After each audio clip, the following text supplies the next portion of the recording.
like.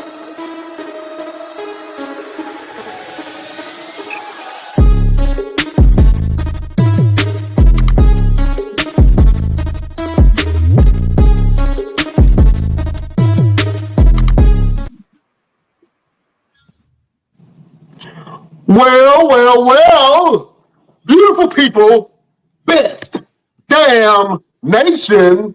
It is Wednesday, and you know what time it is. It is the Best Damn Wrestling Podcast. I am your humble host, Brown Renegade, and with me, I have the best damn crew. First of all, I have to introduce to you the Brownsville Bully. He is the green-eyed bandit. On a dark night in a dark alley, he can either save your life or whoop your ass. He's your mama's favorite wrestler, and he can beat your daddy ass. Mr. Everything is no more. Please introduce yourself, Mr. Roosevelt. Oh. Absolutely. My name is Roosevelt, and if you watched the show this past Sunday, you know I can whoop your daddy's ass. Because I beat that man's ass up and down that daggone ring for a whole hour. And you know what I did after that? I did some wrestling training. You know what I did after that?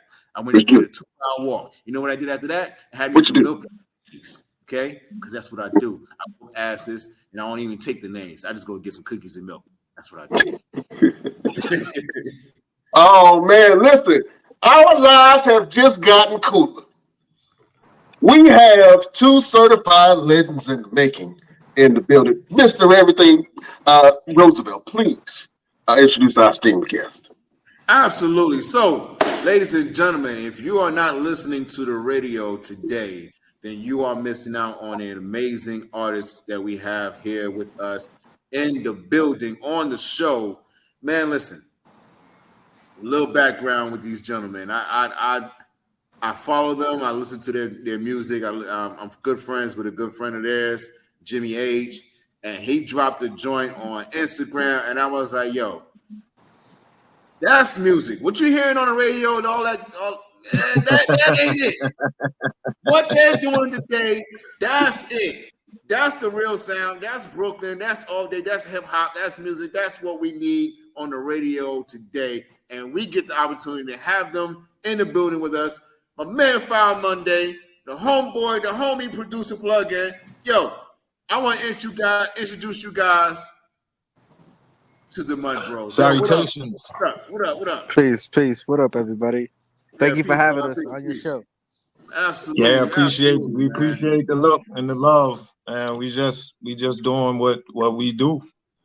Hopefully people like it. I'm glad y'all feel it, man.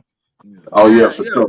When Jimmy dropped it, I was like, yo, that joint is hot. And he hit me up. He said, yo, use it as your entrance. And I was like, oh, okay, cool. Then he was for real. I said, oh, he was for real. Okay. So go ahead, Brian. What you got? Yeah, just to give a little bit of a taste with this collaboration between the Mud Brothers and Roosevelt, please let this bless your eardrums.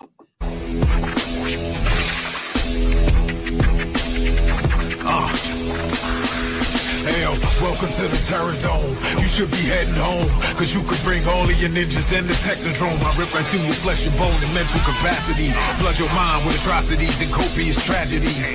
This dark Sabbath is a lesson in street. The whole church of the ghetto feel the words when I preach. Amen. Let the Lord say a prayer for these niggas, that they don't end up in front of someone banging their trigger. Living life like a war pig. Fuck the law, I'm getting mine. Let the others figure what the cost is. Purchasing the fortress on gorgeous acres enormous. Car park full of foreigners and women just waiting on us. We living the dream. Y'all living like hell is earthbound. We are not the same. You've been a lame since birth, pal. I don't feel sorry. I recommend they go dirt bound. Doggy dog world, and you've been looking like Chuck Brown.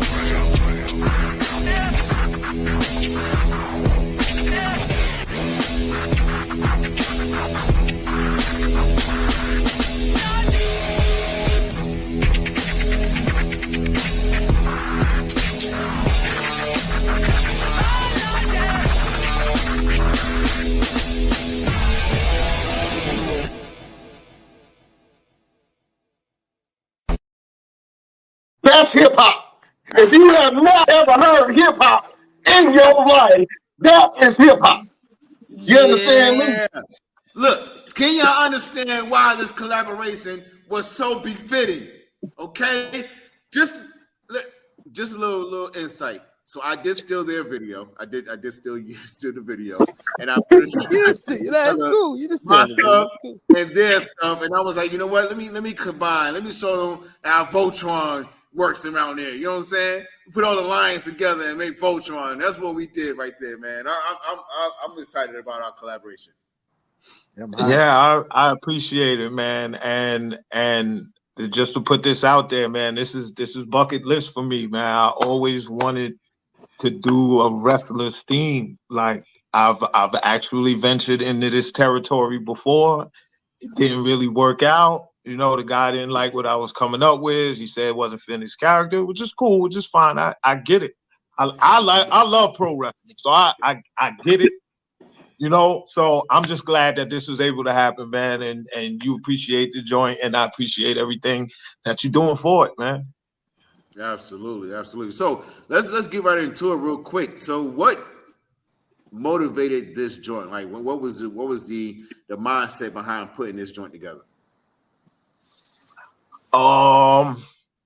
Pretty much finding a way to not waste this Ozzy Osbourne sample.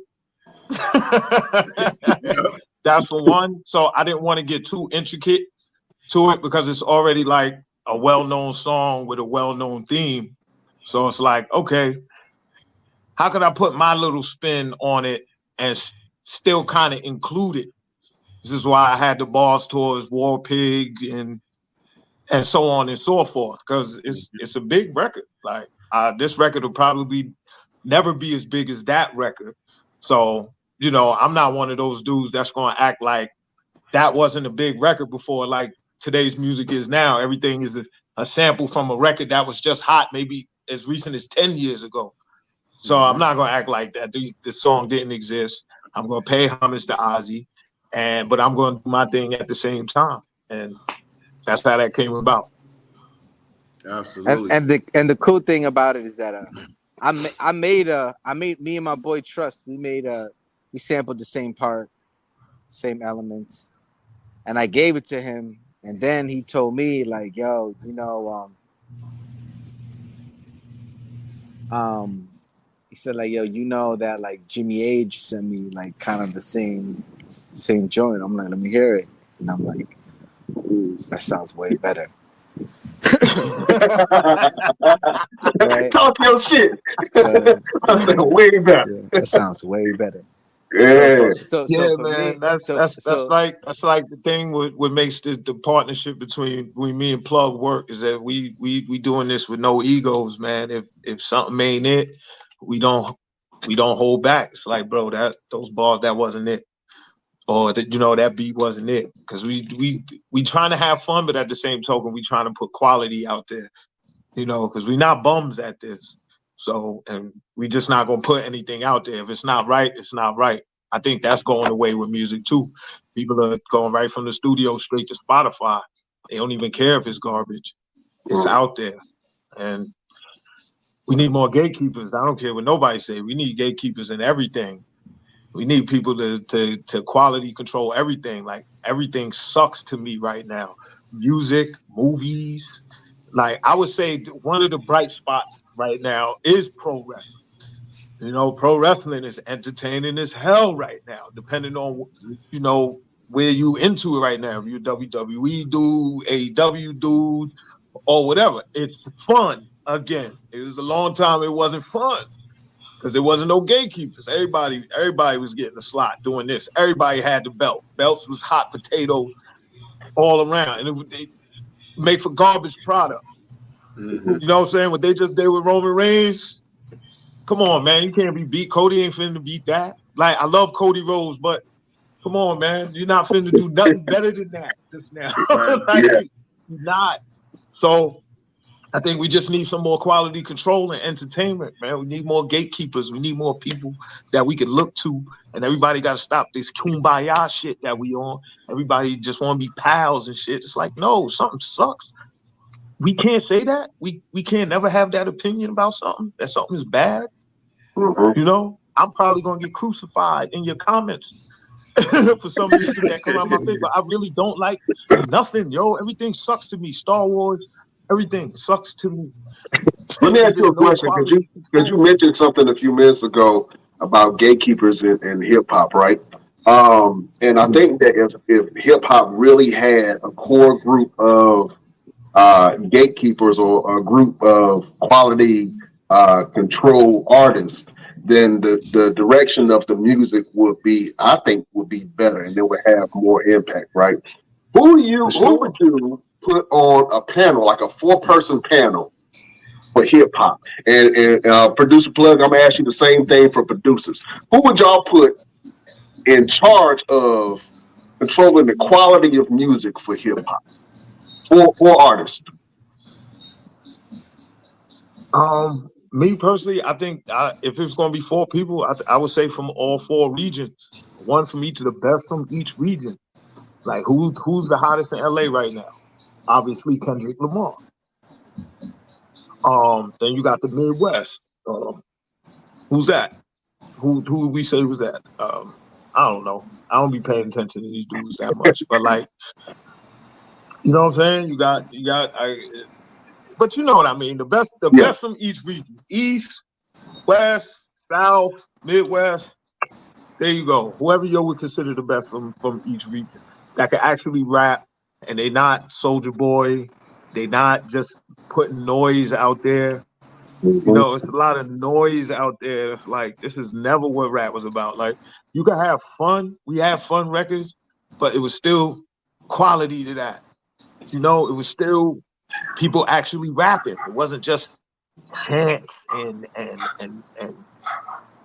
I don't know, man. I weep for hip hop. I try not to sound like an old man, Yeah. you know what I'm saying? But sometimes I find myself sounding like I'm a little dated because of the stuff that, you know, like I be hearing the kids listen to. You know, this like New York drill is amazing. It's like, how are they getting away with all of this screaming and all of that? Like not too long ago, you know, I had a conversation with somebody because I like all types of music. Like I was listening to Metallica. And somebody's like, how you listen to all that screaming?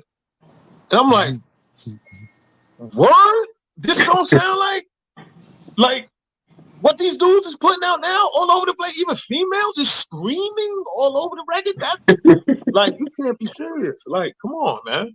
Come on. And that's what I mean. It's like you don't even know what you're talking about. Like they not even doing nothing new. You think it's new, but it's not. Yeah.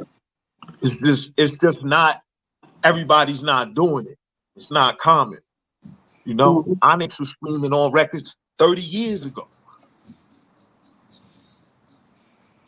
But Onyx is not relevant right now. So, you know, nobody coming up don't know who Onyx. We can appreciate Onyx. I can appreciate Onyx, but it's a whole generation that don't. And they coming up with their own stuff that they think is new and it feel fresh to them, but it's not. It's just frustrating to the older generation, you know. I But think it we is come what from it is. that. I think we all come from that same generation. You know what I'm saying? I'm an '80s baby, so I love KRS and what he stood for, and then LL Cool J, and then going into the '90s and 2000s, man. Producer plug, man. Give me 4 producers who you think should be the gatekeepers in hip hop. All right. Yes. East Coast, Large Professor.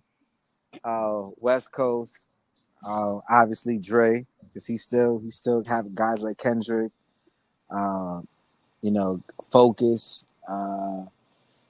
He got a lot of cool producers like that rock with him. That's dope.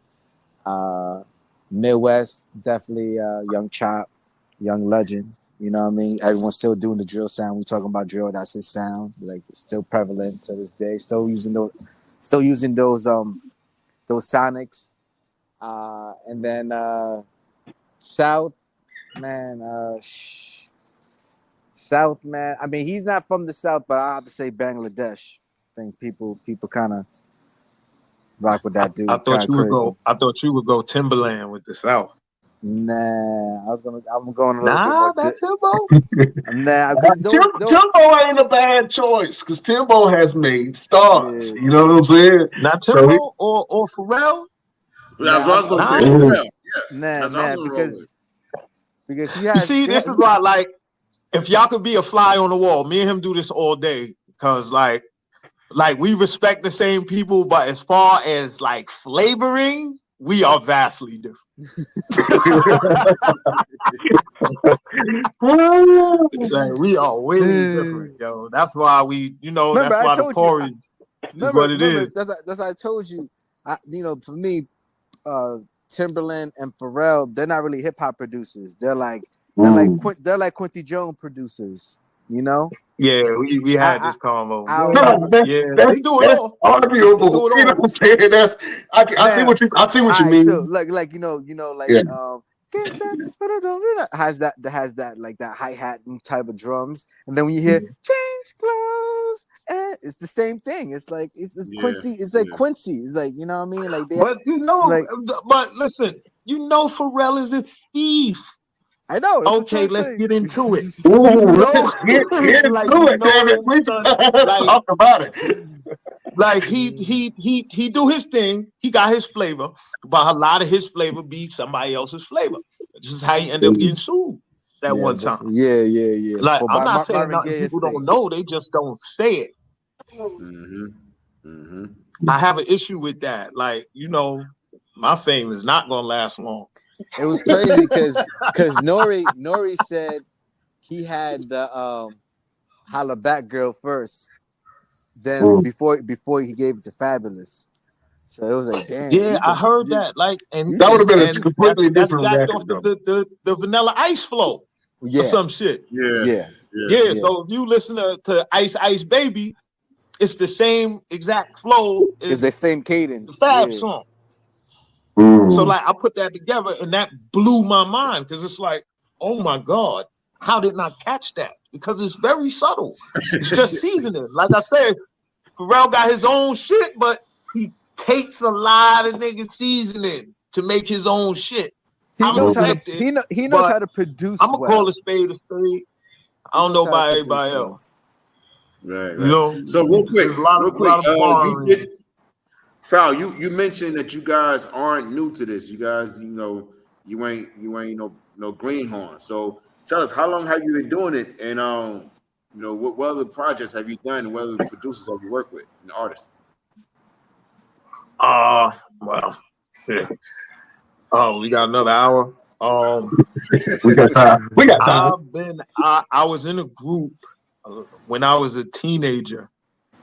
And I was about maybe 17, 18. So like my journey starts from there. I was in a group, the Killer Kids. Like regionally, we made some noise, but we wasn't ever able to get a situation going. From there, I basically just started venturing on my own, putting out my own little mixtapes and things like that. And then I got with Ron Artest, who had a record label, Metal World Peace, goes by now. So did some projects with him, helped him on his projects that he put out, put out a few mixtapes on his label. And then since then, I've been totally independent. I put out an album all on my own. Just been putting out music here and there whenever I feel inspired or I feel it's necessary to just, put something different in the atmosphere. I'm not attached to anything or anybody, no deals or anything like that. So I could do what I want to do, which is the best type of freedom to have as a musical artist, to be able to do what you want to do when you want to do it. So that's basically it. I could say that journey has been close to 20 years. Okay. Is the passion still there for you like it was when you first started? It is, as far as the crafting of it, but the bullshit that comes with the music, the whole industry is what I'm losing energy for. Like the fake love and hey, how you doing? And I don't even like this dude type shit. Like I'm trying to like, get back to, finding my smile, so to speak. First single off the album, Smile.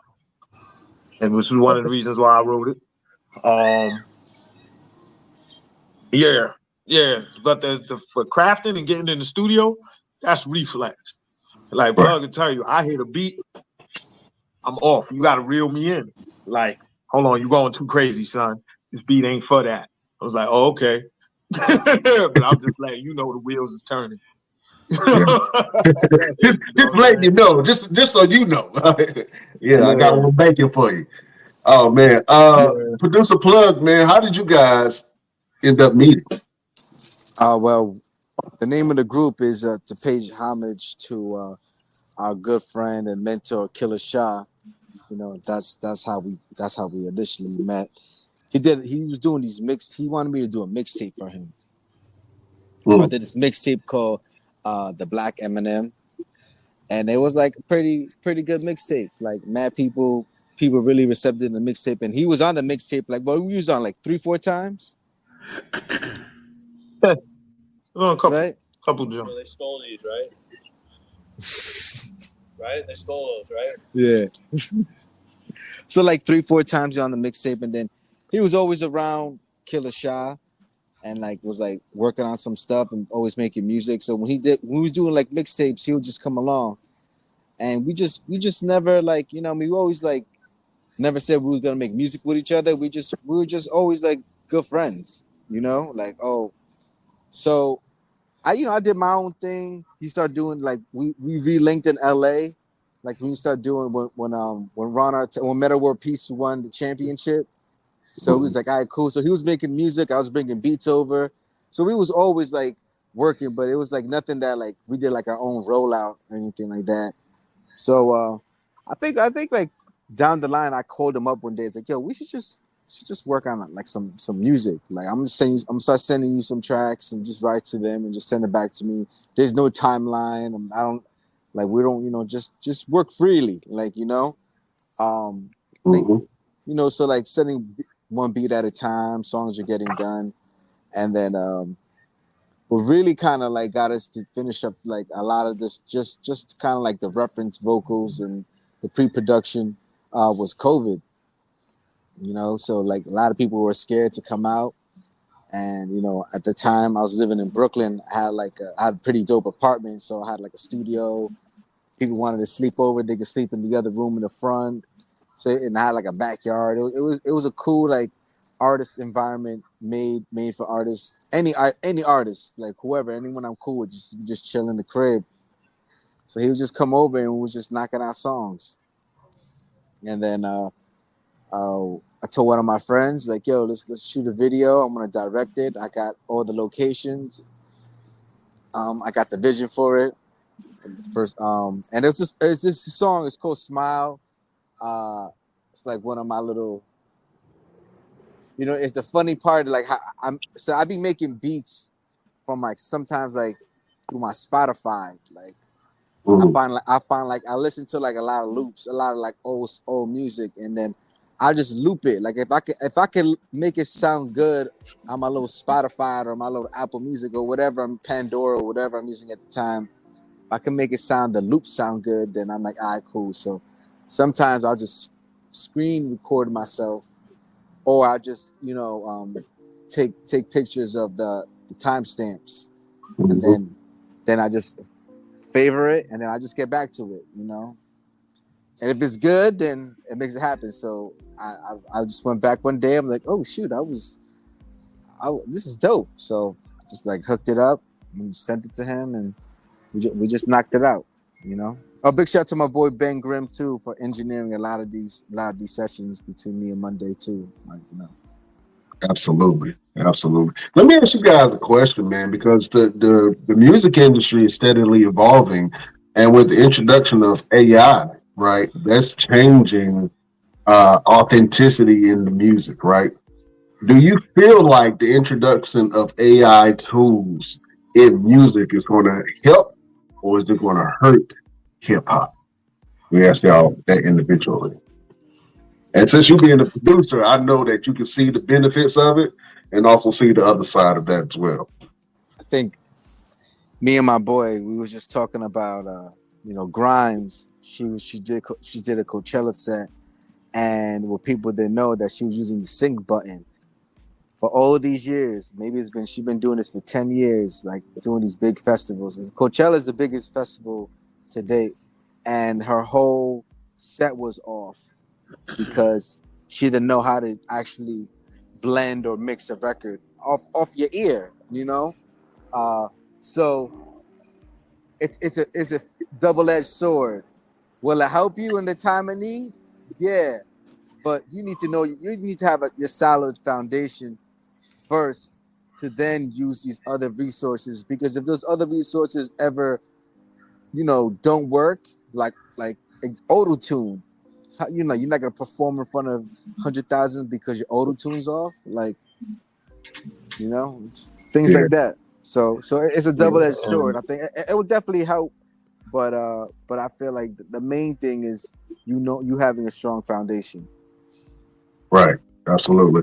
Let me ask you the same music as the MC, man. Then you have some apps where they can take somebody's voice and then anybody can write any kind of lyrics to it and make it sound like that artist. And you talked about authenticity in the sound of the types of music from different artists too. How do you feel like an MC that AI is going to change the way that people spit? I mean, as an MC, I think AI is absolutely deplorable. If you can come up with an app that actually come up with the words for you, that's whack. Like, that goes against rule number one. We already dealing with this ghostwriting issue. Top dudes buying songs left and right. You don't know who wrote what, who's behind this, who's behind that. That's already an issue. So now you're gonna tell me Chat GP just came up with this dude's album? Like, that's like crazy. Like, what am I listening to? Right. That takes away basically the heart out of hip hop. You ripping the heart out of hip hop. Period. It's almost out. It's hanging out. It's definitely hanging out his chest right now, but it's not completely ripped out. I mean, just for example, you see the whole back and forth, if you paid attention to that, between Drake and Rick Ross and all these dudes is accusing each other of writing for each other. So it's like, come on, dog. Like, so how are y'all even battling if y'all can rhyme like each other? Where's the battle? Where's the competition? Like, this is garbage. And at the end of the day, we all know this is kumbaya. This is all phony beef. Like, J. Cole solidified that for me by bowing out. I was like, oh, this beef is phony. This ain't nothing. This ain't gonna be no competition. And they're not. Nobody's rapping. They're just dissing each other. Like, there's no artistry. There's no craft to it. Like, Hit 'Em Up by Tupac might have been most disrespectful rap record. But there was a certain artistry to that. It was a certain way he did it and presented information. Like, these dudes are just, I don't know. How do you feel about this? Going back to it before AI, I don't think AI is good. You don't think AI is good? Well, you just touched on it a few minutes ago. The Rick Ross, Kendrick Lamar, J. Cole. I don't know. It's not a beef. I don't know what you would call it. I guess it's it's not even really rap beef because J. Cole apologized. How do you feel about this whole thing? And do you think that there's still place in hip hop right now for a battle culture, hip hop battle? I think there always should have been.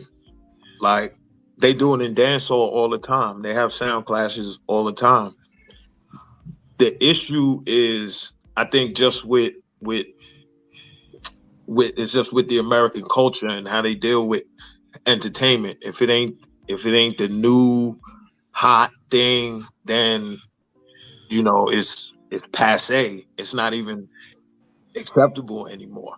It's just not cool anymore. And we just so flippant with personalities and with brands and things like that. So when it comes to something like hip hop, people don't want to lose what they have because they know the fans is going to look at them different. And we shouldn't have that. I mean, it's like wrestling. Just because the guy lost, you don't throw this guy away. because he lost. Like, for example, because I am a wrestling fan, I'm about to hit y'all. When Booker T lost at WrestleMania to Triple H, that was heartbreaking, yo. Yeah. For me, that was heartbreaking because it was like, yo, he was really supposed to win that. What the hell they gonna do with Booker T now? But look at Booker T now. You know, the King Booker, everything he did in TNA, like he was almost better because they didn't throw him away. Because at least the company didn't throw him away. They knew he still had value. Right. That goes away in rap. Like I thought the Versus was one of the dopest things for the culture. The Versus battles, you know, that was dope. Like the Locks killed Dipset. You don't take nothing away from Dipset. That takes nothing away from Dipset. You know? Yeah. And whether you agree with me or not, the fact still remains Dipset is still Dipset. Just Dipset is because they still lost the Dipset. Versus means nothing. So I think we need more of that. And I think I think the only way to get it is we got to leave the corporations out the music a little bit. Like, these dudes got to understand what they signing, who's really in control. And you know, you got to make sure that you can position yourself to do things like that when you can do it. Because a lot of these dudes is industry control, they TikTok control, and that's all they worried about. So, you know, if only your likes and views is what you worried about, then that's where the culture is gonna go. I was going to ask you guys that question, and this is a very complex question because I know that a lot of people have built their livelihoods on hip hop music. Do you feel like the introduction of mass corporation in hip hop damaged the essence of hip hop? I'm gonna come right back to you, File Monday. Let me ask that to Producer Plug, man. Do you feel like the introduction of corporations into hip hop ruined hip hop as a whole? I mean, corporations have been involved since day one, so you gotta look at it like that. You know, they're never not involved. They're always involved. Distribution was always through these guys. You know, especially through Sugar Hill. You know, Sylvia Robinson, the Robinson family. That was all corporate. You know, yeah, they had like their own money, but the distribution was corporate. You know, what I mean, Def Jam, you know, it was in the street, but then it got corporate.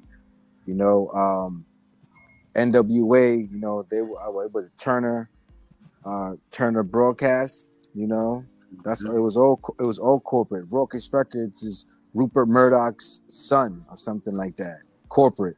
So and these are people don't understand when you look at it. When Run DMC did the Adidas, that's corporate.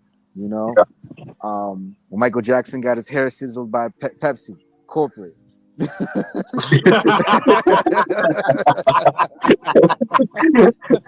Absolutely. Yeah. You know, so for sure, man. I mean, but that's why at the end of the day, I feel like the individual gotta like understand how far in bed he's getting with these corporations, because to a certain extent, we do need corporations. We do. They got all the money and the power. You're not gonna make a move without at least dealing with some type of corporation.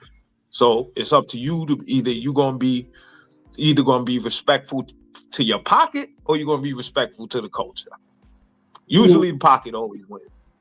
You know, this is why we've had all of these things come to light the way they come into light in 2024 with Diddy and everything with Cat Williams and everything, because all these corporate dudes doing all this crazy nonsense, making these moves, but it's all comes to light at the end of the day. Why? Because y'all want to move with corporations.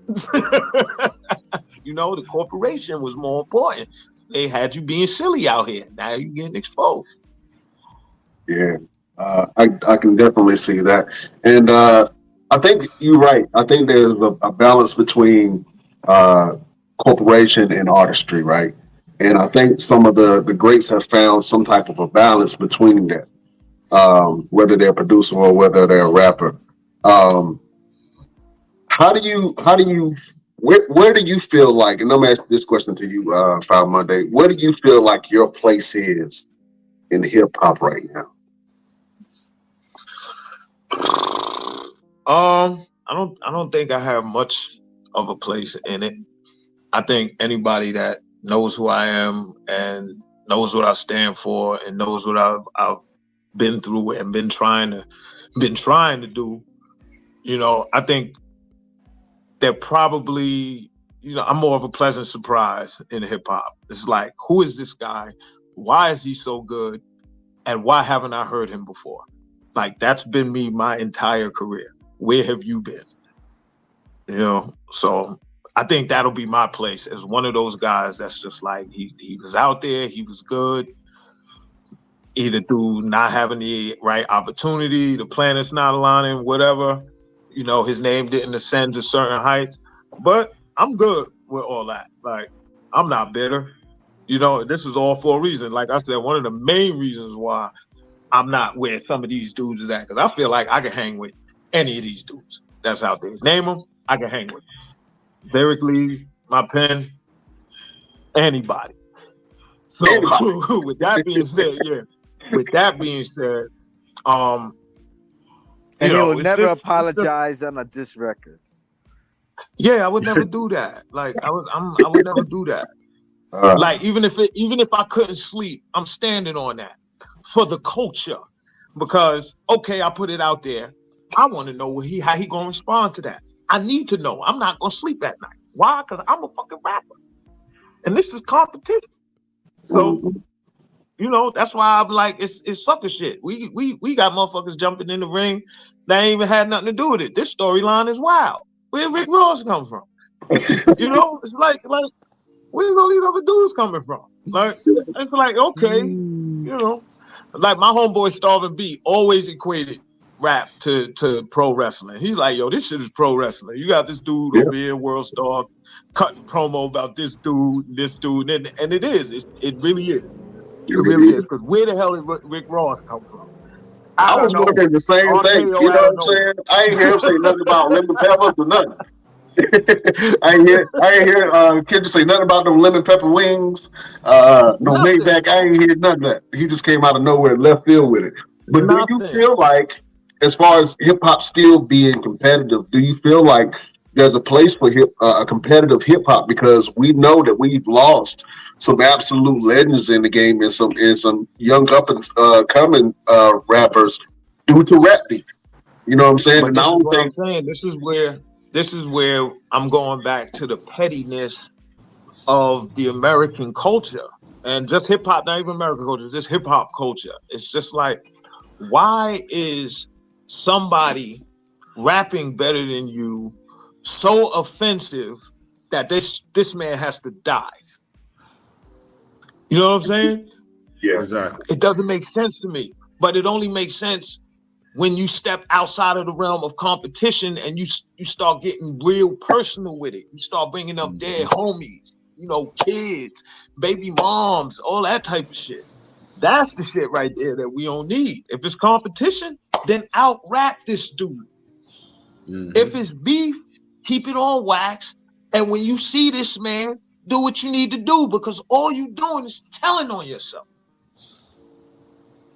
You know what I'm saying? Something happened to Drake tomorrow, you got 5 suspects.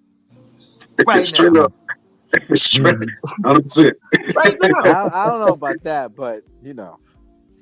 No, I mean, legit. it ain't gonna get that far. It's not gonna get that far, but you act like these dudes is not going. You don't think they gonna question Rick Ross if something, God bless, though nothing happened to that man. If something happened to Aubrey Graham, they not gonna knock on Rick Ross' door, bro. You know they gonna knock on Rick Ross' door. It's a precedent for it. We lose rappers all the time. You know what I'm saying? Yeah. So they just gotta cover their bases. That's all they doing. And if Ross don't got nothing to do with it, he ain't got nothing to do with it. You know? Real but quick. It should never get that far. You know what I'm saying? If I genuinely hate somebody, I'm not gonna sit there and write a verse about this dude. I'll punch this nigga in his face when I see him. Straight up.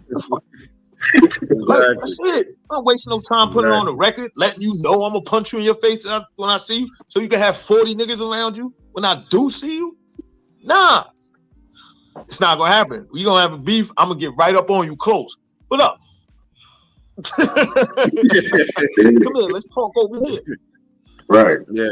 Real quick, You know, so the fam Jimmy Age is on Instagram. He said Drake is a champ, but Kendrick is the real world champ like Ric Flair in '92. And then he also wanted you guys to he wanted to know what was the influence the Killer Shah have from the project. Oh, I would say that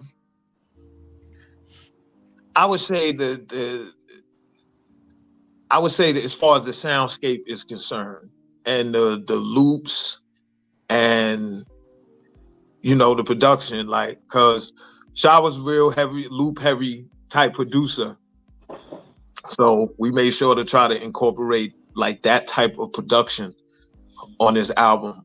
He was not with the, like, Shah would never rap on like All of the Lights. That is an awesome song from Kanye, but he would never rap on that. He would call that sprinkle dinkle shit. Like, we not rapping on sprinkle dinkle ass, loud ass beats like that, bro. Keeping it hip hop. So I would say that's his influence. We kept this album straight hip hop. There's really no deviations from that. If you don't like hip hop music, you're probably not going to enjoy this album. We'll venture off maybe on the next one. We'll start incorporating different sounds. But for this one, this was for the homie. So we had to keep it like the homie was in the room every time. Absolutely. Oh man. So wrestling. When did you first fall in love with wrestling? When did you become a fan? Like, what match made you say, you know what, this is the thing I'm going to watch? I might want to be when I grow up. It was my cousins. My cousins used to like come by for the weekend. My older cousins, and they used to watch wrestling. And so I only got sisters. I don't have any brothers. So they would come by, and like my sisters were older, so they would talk with them, and I would hear things. I would pick up things, little names, Tito Santana, Macho Man, little things. So when I was on my own, I used to try to find them, and I used to catch them. Like, what was it? I think it was Superstars or wrestling or something, like every Saturday morning. So once I found it, it was like, this is what my sisters and my cousins was talking about. So I can't remember the first match I ever saw, but the first match that left an impression on me was Hogan and Warrior, WrestleMania. Because, another unpopular opinion, I hated the Ultimate Warrior. I think that whole gimmick is goofy as hell. I never liked it. Rest in peace, much respect to Warrior, but I thought that was goofy as hell, and I did not expect that bullshit to beat Hulkamania. So when it did, that shit touched me. And I literally left it alone for a while. And then the whole Bret Hart and Shawn Michaels thing pulled me back in. That pulled me back in. And then they turned to DX, and basically the Attitude Era pulled me back in. And I've been full steam ahead ever since. It's like guilty pleasure for me, straight up. Yeah. We've seen a lot of wrestlers really, a lot of rappers really gravitate to wrestling recently. I know at WrestleMania, they had all kind of rappers there, from Lil Wayne performing with Jey Uso. 2 Chainz was in the crowd. You also had T-Pain, who's a huge wrestling fan. Wale, who does the Wale Mania every year.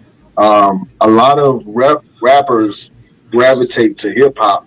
I think because of the storytelling, and it's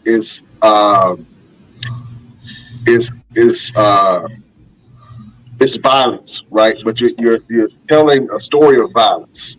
You know what I'm saying? And I think in a lot of hip hop, you have that correlation where a lot of people do tell the story of violent stories, rather, or stories about love, or stories about anything that they, you know what I'm saying, anything that's going on in society.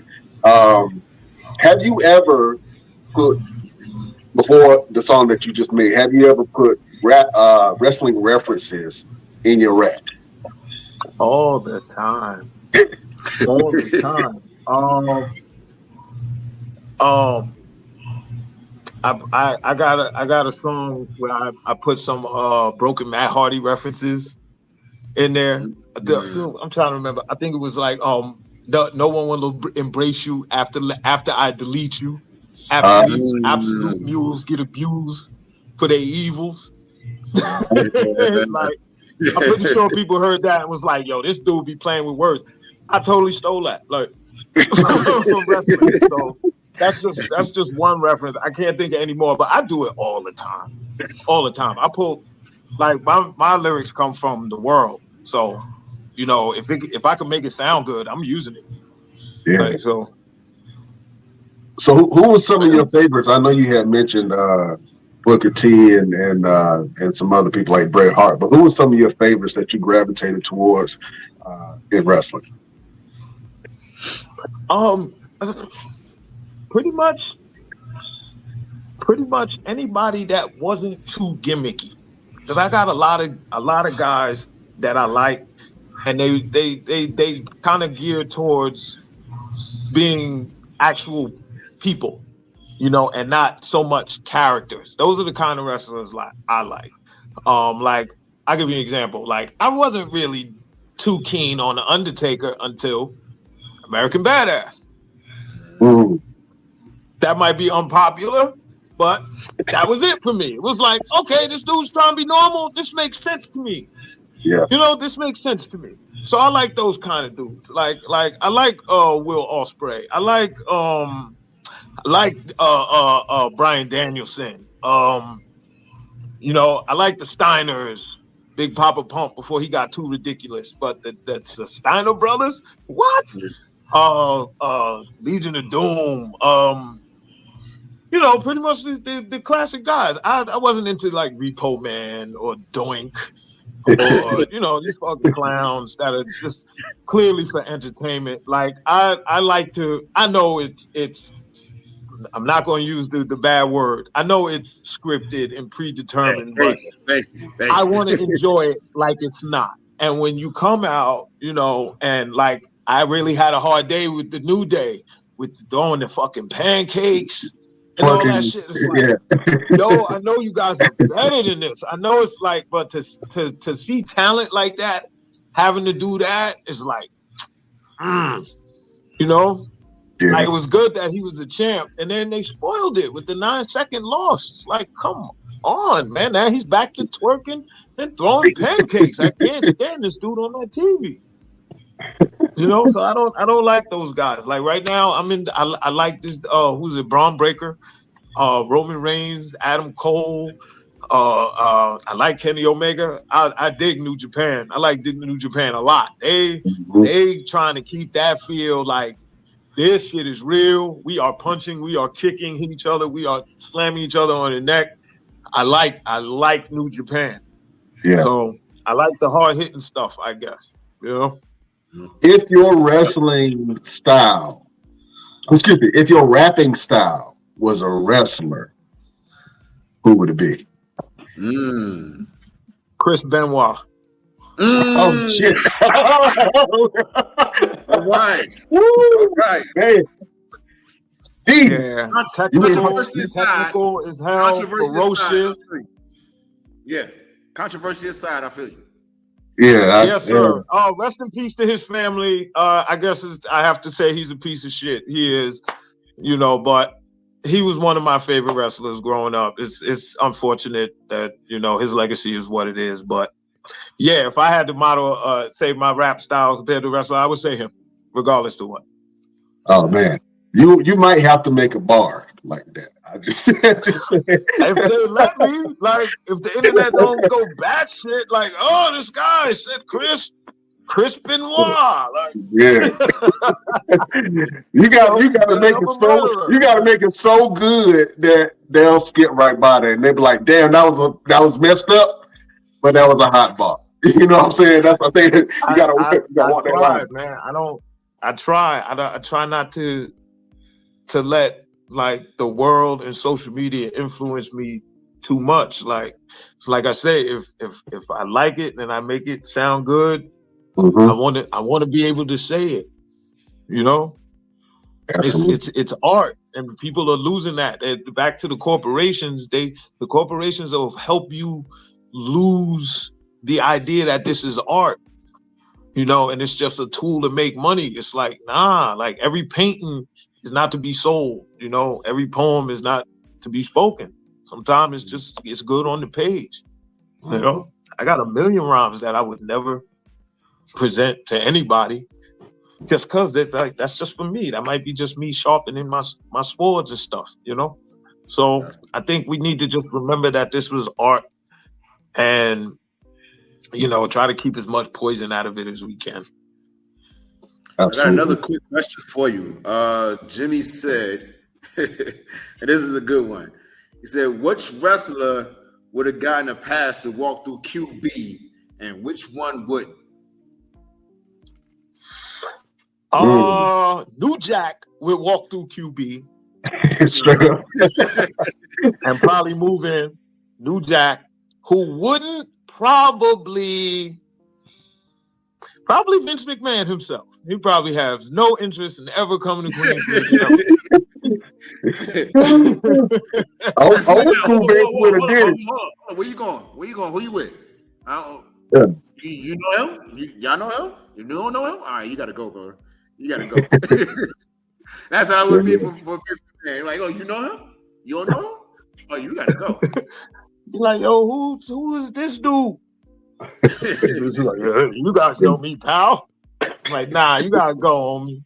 Yeah. You gotta get up off of this, man. You look too weird. Absolutely. Well, So Brian, look, look, I want to try something real quick because yeah, Mr.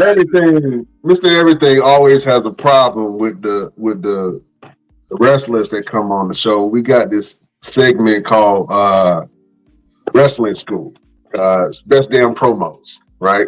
Cutting promos, almost like a rap battle, but just with spoken word. We gonna have your wrestling name be your name, Foul Monday. And I'm gonna have you go head to head in a promo battle with Mr. Everything. You can use rapping, you can use the words, you can use whatever. I'm gonna let him set the tone, set the pace, and I'm gonna let you finish him. After that.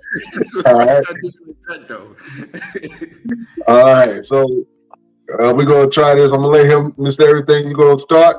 And then we're gonna go ahead and do it thing. Let Foul go first. All right. Yeah. Beautiful people, prepare yourself for best damn. Yeah. Mr. Everything, my name is Foul Monday. The last day you will ever be relevant here or anywhere else. That's right. When you hear that name, you're going to remember the day that you saw these eyes and knew that Mr. Everything did not have everything under control.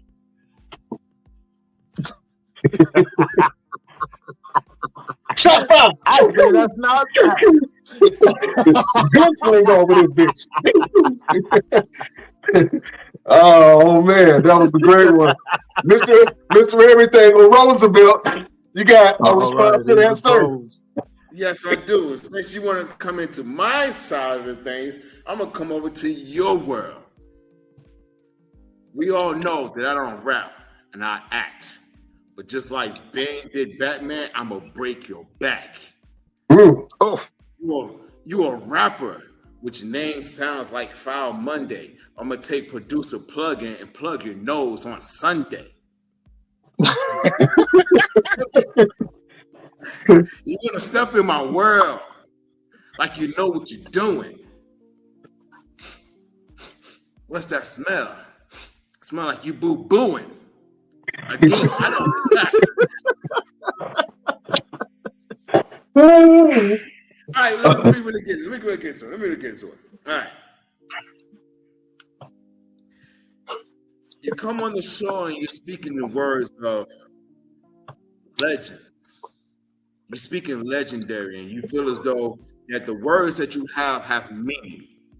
Now, in the world of rap, hip hop, and musicry, yes, your words have meaning. But when you step in the ring with Mr. Everything, it means nothing.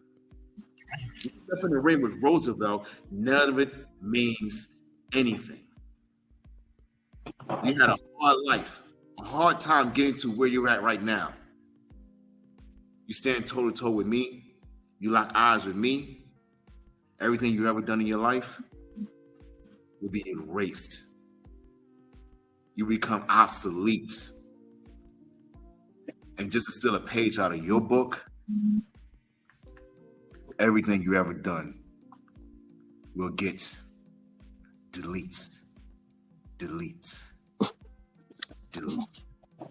Oh man, that was good. Hold up. I gotta let him respond because you cut a whole battle rap on him real quick. Respond to that battle rap. That promo was good, but you gotta respond to that battle rap, man. You can't let nobody put shoes and step on your carpet with dirt. All right, let's see what I can do here. Mr. Everything. That was everything but good. If you step in the hood, you will leave in wood, meaning pine box. Yes, my lines drop right on top of your head like a pile driver drop. Oh, that almost didn't rhyme, but I don't care. It was still hard enough to rip off of your hair, right off of your scalp, right through your spine. I've lost my mind because I'm rapping online. I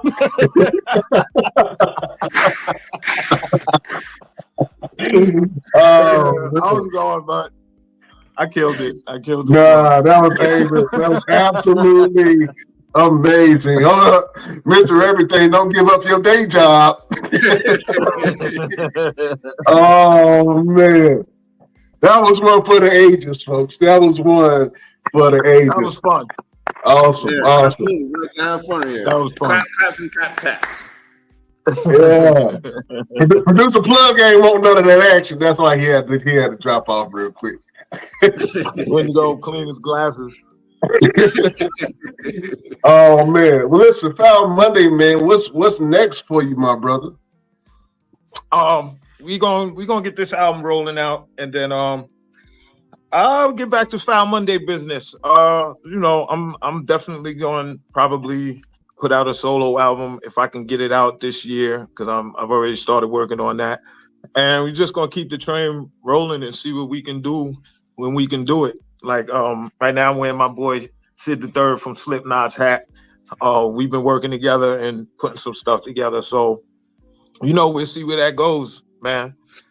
We'll see where that goes. Absolutely, man. And I know Producer Plug, he said he's working on some stuff right now. He got the Ghostface Killer album, Set the Tone, that he's working on. Also the Mud Brothers, This Is My House, damn it. You know what I'm saying? We're gonna support y'all however we can, bro. So double sharing, promoting it, pushing it out. Anything you promote and push out, we're gonna share on all our platforms, man. So that's awesome. And then I think Producer Plug got a self-titled album that's coming out as well. But I'm definitely looking forward to that Mud Brothers project that y'all got working on. Yeah, it's gonna be something special. The Producer Plug family, we all came together and tried to make something special. So shout out Jimmy Age, shout out Big Boo, Kato, Prophet. It's too many, but y'all know who y'all is, man. Producer Plug Circle, man. Love all of y'all. Much love to all of y'all. Oh man, where can the people find you? Oh, you find me. I'm Foul Monday everywhere. I don't really be on Facebook too much because Facebook is totally oppressive with my identity. So I left that alone. Okay. But I'm on Twitter, Foul Monday on Twitter, Foul Monday on IG, and everywhere else. I don't have a TikTok. I'm disgusted with TikTok. I don't have a Snapchat. I'm an old man. I don't know how to use it, so I don't have it.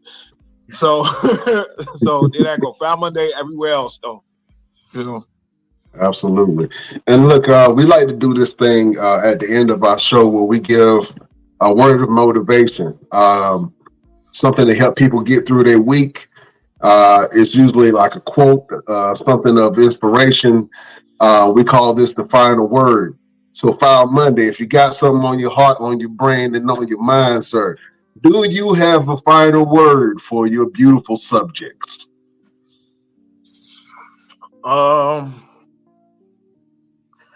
Young men, leave these hoes alone, and young ladies, I don't know. Hold on, I could do better than that. I could do better than that, right? Yeah, I could do better than that. Wait a minute. Okay. The first one was good though. Young fellas, leave your hoes alone. Get you a real woman. Yeah, okay, we can run with that. But I don't want to leave the young ladies out. Right. And then I'm gonna give something to the young ladies, and then I'm gonna just give something to everybody. So, young ladies, pregnancy does not equate love. Don't believe them. And to the rest of the world, don't eat egg salad and ride the fucking bus.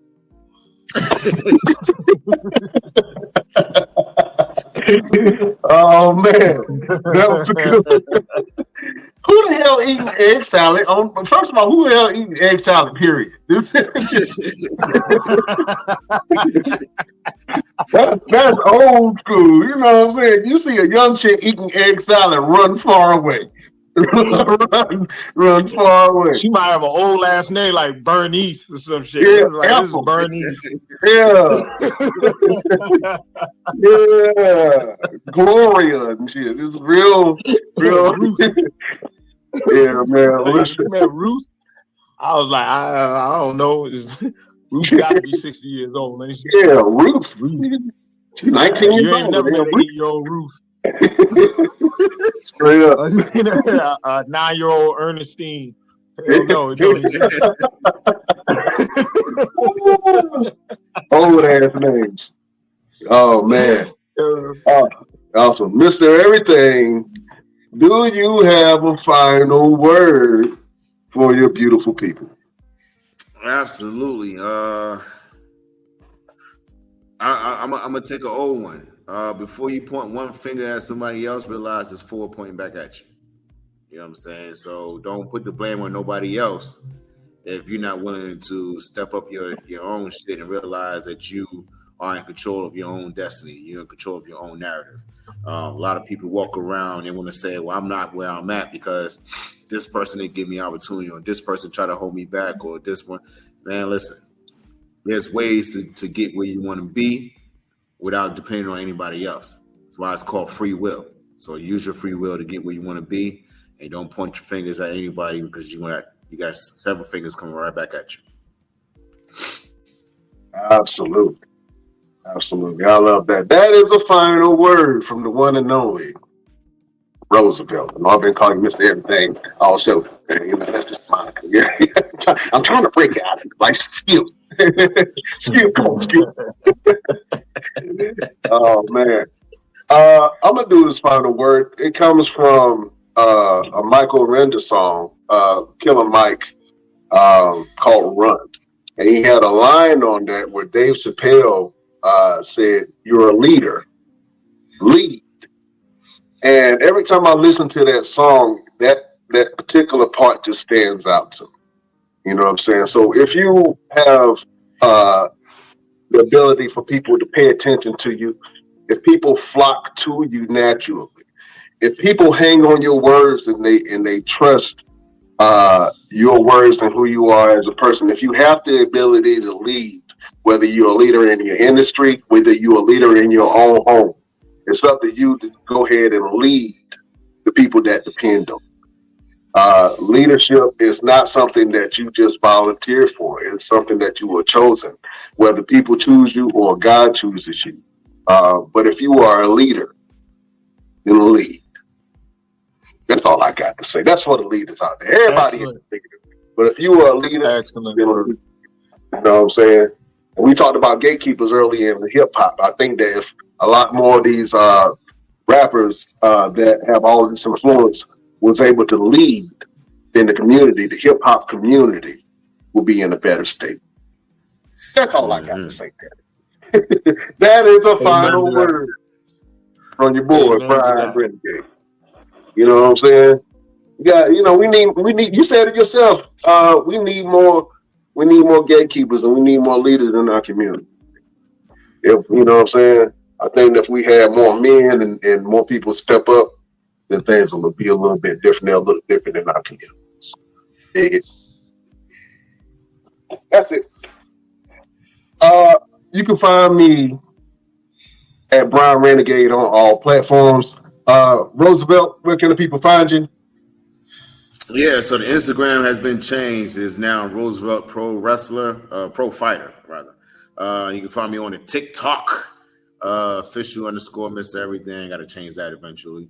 And then you already know, man, I'm out here winning belts. I got 5 titles right now. And I'm getting ready to compete for my 6th one on May 3rd down in South Carolina, man. I'm collecting belts out here, man. I'm tapping more sleep. You guys make sure you go and check out that one Iron Man match that we just had this past Sunday. Amazing event, to say the least, in terms of online. Man, Sean Cruz, shout out to him. He went in there and he gave it his all. He stood toe to toe with me for a good 60 minutes. So whoever won next, let me know. You know, you get 60 minutes, you can get 90, you can get 2 hours. I don't care. My energy don't stop. You get in the ring with me, you're gonna be in some trouble. So y'all already know Mr. Everything was Roosevelt. You got me calling me Mr. Everything. Thank you a lot, Brian. You got me calling myself Mr. Everything. I'm sorry. Roosevelt. I'm sorry. You know, it's like a rap name. No rap name don't go away just because you changed it. You know what I'm saying? Right. You know what I mean? Rap names I done had in my life. Look, Before I stopped rapping. I'm gonna get me a writer and be Mr. Everything, the rapper. There you go. There you go. Oh man. And if you want to follow us on social media, you can go over to our Instagram at the Best Damn Wrestling Podcast. We got a Facebook group. You can go over to that and chat with the fellow Best Damn Nation at the Best Damn Wrestling Podcast. We got a Facebook page where we put all of our content, the BD Wrestling Podcast. We got an X or Twitter, as it was formerly known, at Best Damn Crew. You can go over to our Twitch, the Best Damn Wrestling Podcast. We even got a TikTok, Best Damn Wrestling Crew. And go to our damn store and get you a damn shirt. www.bestdamnwrestlingstore.com. Damn it. Listen. Foul Monday. I'm going to have you help me out with exiting the show. I'm going to say the best, and I want you to give me your best damn. You know what I'm saying? You can pull for Ron Simmons. I just need the word damn. That's it. There we go. You hit me with the Ron Simmons going. You hit me with it. You know what I'm saying? With Ron Simmons. All right. Beautiful people, we will see you next time. On the next best. That was a good one. That sounded just like Ron Simmons. Damn. Wrestling Podcast. Oh, man. Foul Monday. You are a gentleman and a scholar, sir. You are welcome on the show at any time if you want to come pop your shit. You know what I'm saying? Talk some wrestling. If you got something to promote, you can come on the show and just kick it with us, bro. We appreciate having you here, man. It was an honor and a blessing to meet you, sir. Thank you. Feeling is mutual. Thank you. To you, bro, Mr. Renegade, Mr. Roosevelt. It's been a pleasure, man. I appreciate everything. Oh, man, we appreciate you, brother. Can't wait to hear the music coming out from you. And listen, you got some big things coming. And anytime people come this, I'm getting chills right now. So this is for you, Foul Monday. You got some big things coming for you this year, brother. Big things. Yeah, man. How you say it, Mr. Everything? Big things. Oh man. Big team, boy. Yeah, there you go. My Jamaican is horrible, so I had to get him. I had to get him trying to help me out. Oh man. Beautiful people, we can't hold you no more. You can follow us on all of our platforms, wherever you get your podcast, Spotify, iHeartRadio. If you're watching us on Facebook, YouTube, thank you. We're on Instagram, Twitch, Twitter. Wherever you get your podcast, you can listen to the boys at the Best Damn Wrestling Podcast. We can't hold you no longer. We bid you